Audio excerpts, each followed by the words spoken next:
जय हिंद दोस्तों, जय श्री राम। आज के इस वीडियो में हम म्यूचुअल फंड के बारे में बात करेंगे।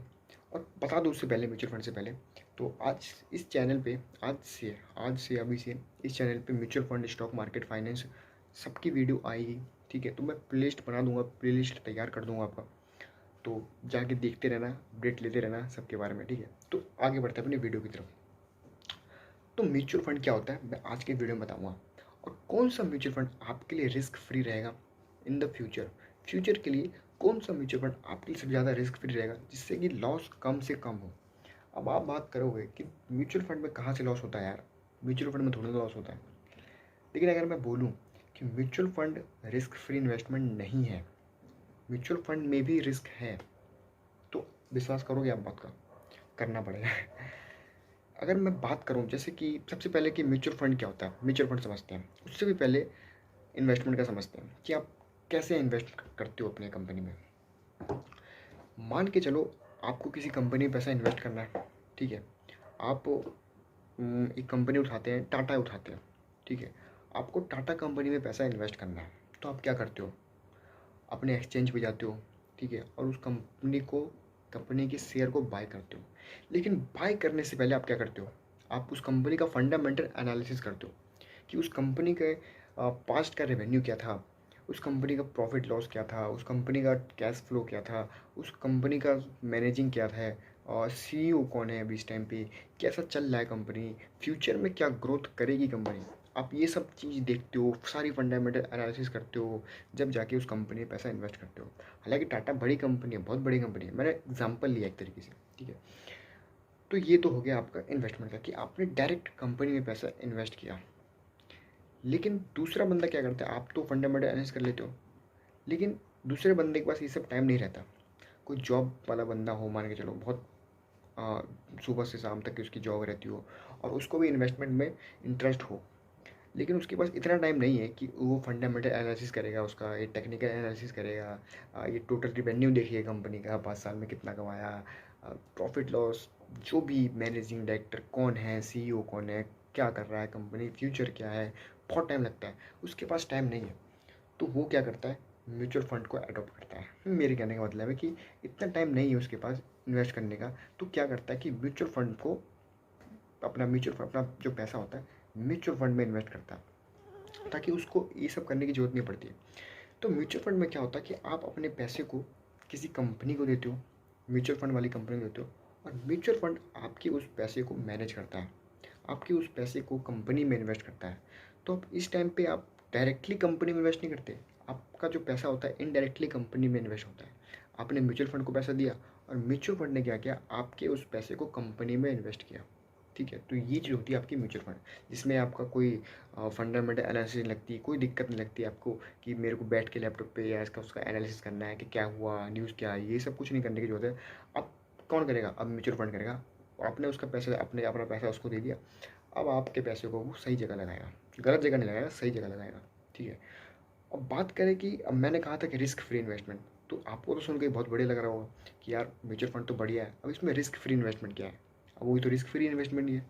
लेकिन अगर मैं आपसे बोलूँ कि आप जिस भी कंपनी में, जिस भी म्यूचुअल फंड में पैसा इन्वेस्ट करते हो, अगर वो म्यूचुअल फंड बैंकक्रप्ट हो जाए, रेयर चांस बनता है, मैं मानता हूँ कि नहीं होगा ऐसा, बट लेकिन अगर आप सोचो कि अगर वो म्यूचुअल फंड ही बैंकक्रप्ट हो जाए, तो क्या करोगे। या वो भी सीन हटाते हैं, वो भी चांस हटा देते हैं। आपने जिस भी म्यूचुअल फंड को अपना पैसा दिया हो, और उस म्यूचुअल फंड ने उसको, आपके पैसे को जिस भी कंपनी में इन्वेस्ट किया हो, अगर वो कंपनी ही बैंकक्रप्ट हो जाए, तो क्या करोगे। ये भी रिस्क फ्री इन्वेस्टमेंट नहीं हुआ फिर तो इसमें भी रिस्क है। तो आप सोचोगे मैं डायरेक्टली इन्वेस्ट करूँगा, डायरेक्टली इन्वेस्ट करना अलग तरीका। मैं म्यूचुअल फंड का बताऊँगा आपको कि कौन से म्यूचुअल फंड में आपको पैसा इन्वेस्ट करना चाहिए, जिससे आपका लॉस बिल्कुल भी नहीं हो, बहुत कम चांस होगा आपका लॉस होने का, प्रॉफिट ठीक होगा कम से कम। म्यूचुअल फंड का मतलब क्या होता है कि कम से कम आपको बैंक के इंटरेस्ट से तो बढ़िया अमाउंट मिले। बैंक का इंटरेस्ट कितना देता है, मैक्सिमम 7%, 7% भी मैंने ज़्यादा बोल लिया, 7% तक का मान के चलते, 6, 7, 5% तक का रिटर्न इंटरेस्ट मिलता है आपको एक साल में। एफडी में कितना मिलता है, 10%, मैक्सिमम 10 मान लेते हैं, इतना परसेंट रिटर्न मिल, 10, 12, 11 मान के चलो, इतना मिल जाता है। तो म्यूचुअल फंड में जब आप पैसा इन्वेस्ट करते हो, तो कम से कम ये तो सोचते हो ना कि कम से कम बैंक के इंटरेस्ट से तो बढ़िया बढ़िया अमाउंट मिले मेरे को।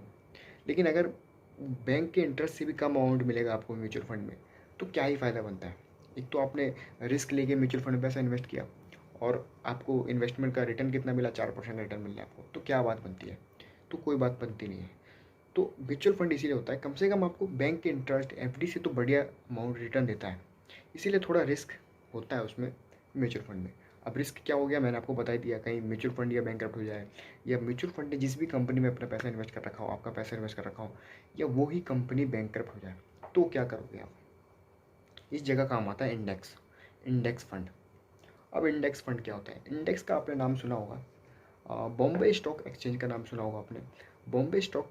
अब सेंसेक्स का तो नाम सुना होगा, सेंसेक्स जो है इंडेक्स है बॉम्बे स्टॉक एक्सचेंज का, और निफ्टी है आपका नेशनल स्टॉक एक्सचेंज का। ठीक है।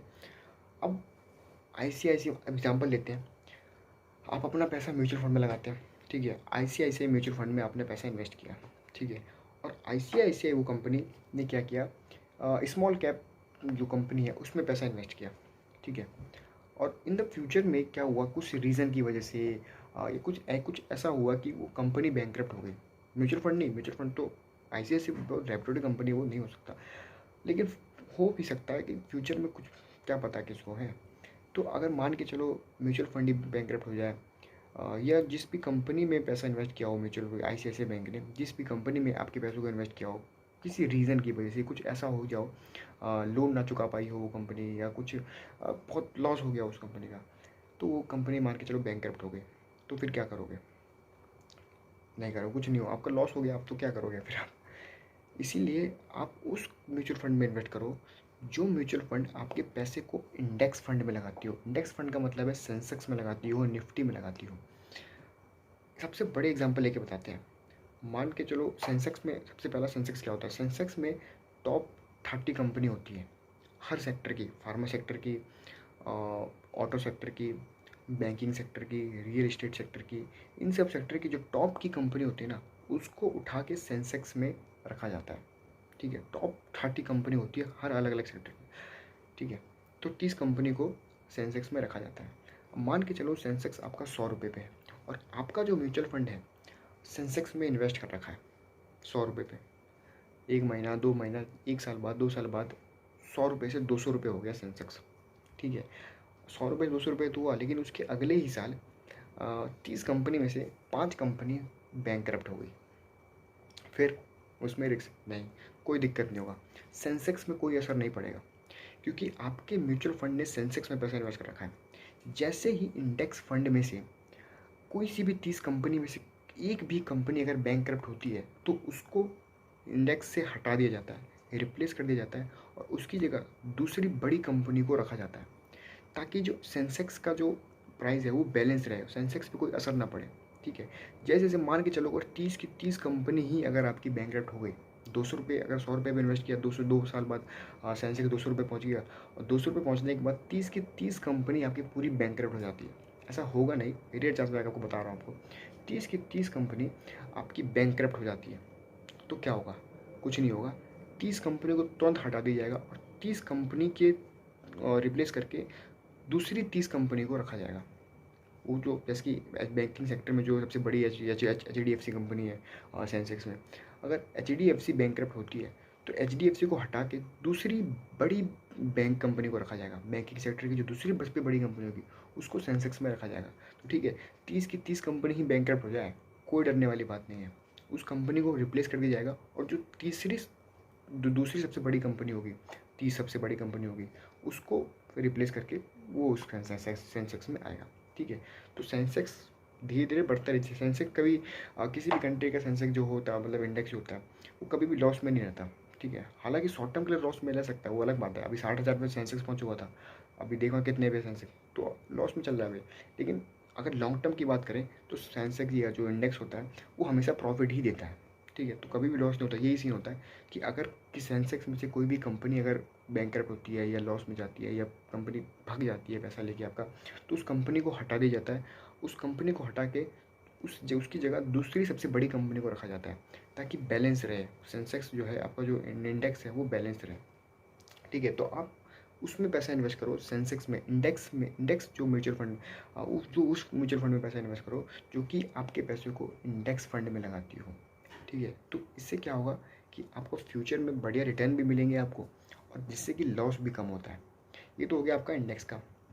लेकिन अगर वही कंपनी, आपकी जो ICICI कंपनी है, अगर इंडेक्स में ना इन्वेस्ट करके किसी ऐसी किसी स्मॉल कैप में इन्वेस्ट करती है, ठीक है, और अगर लॉस होता है, बैंकरप्ट हो जाती है, वो 10 कंपनी, मान के चलो 30 ऐसी कंपनी में इन्वेस्ट कर रखा है आपके ICICI बैंक ने, ठीक है, और उस 30 कंपनी ही बैंकरप्ट हो गई, तो फिर क्या होगा? कुछ नहीं होगा, आपका पैसा लॉस।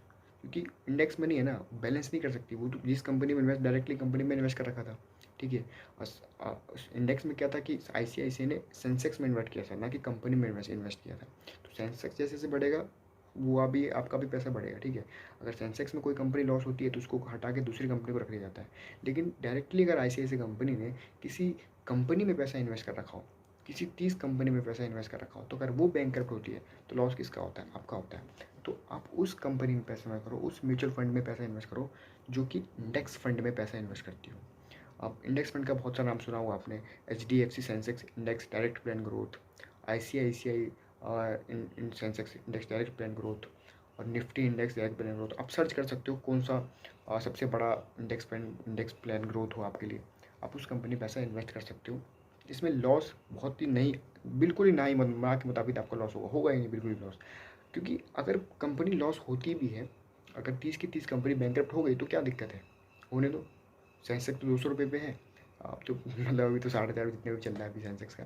एग्जाम्पल के तौर पे 200 रुपये पे है, जैसे 30 कंपनी बैंकरप्ट हुई, उस कंपनी को हटा के 30 दूसरी कंपनी को रख दिया जाता है, जो सबसे टॉप की कंपनी होती है उनको रख दिया जाता है। अगर फिर से वो 30 कंपनी बैंकरप्ट हो गई तो फिर से उस कंपनी को हटा दिया जाता है, फिर से 30 सबसे बड़ी कंपनी को सेंसेक्स में रखा जाता है। तो सेंसेक्स पे कोई फ़र्क नहीं पड़ता, ठीक है। जैसे ही कुछ लगता है कोई कंपनी लॉस में जा रही है या बैंकरप्ट हो रही है, तो तुरंत उस कंपनी को हर साल उसका मैनेज किया जाता है, हर साल उसको हटा के उस दूसरी कंपनी को, उस दूसरी टॉप की कंपनी को उसमें रखा जाता है, ठीक है। तो आपके लिए सबसे बढ़िया म्यूचुअल फंड होगा सेंसेक्स, मतलब कि जो इंडेक्स फंड होता है, इंडेक्स फंड में आप पैसा इन्वेस्ट करो, वो आपके लिए बहुत बेटर रहेगा, आपके म्यूचुअल फंड के लिए बहुत बेटर रहेगा। फ्यूचर के लिए आपको लॉस नहीं होगा बिल्कुल भी, ठीक है। तो आज की इस वीडियो में इतना ही। अगली जो भी वीडियो होगी, जो भी अपडेट होगा मैं आपको दूंगा, ठीक है। चैनल को सब्सक्राइब कर लेना, वीडियो को लाइक करना। मिलते हैं अगली वीडियो में आपसे।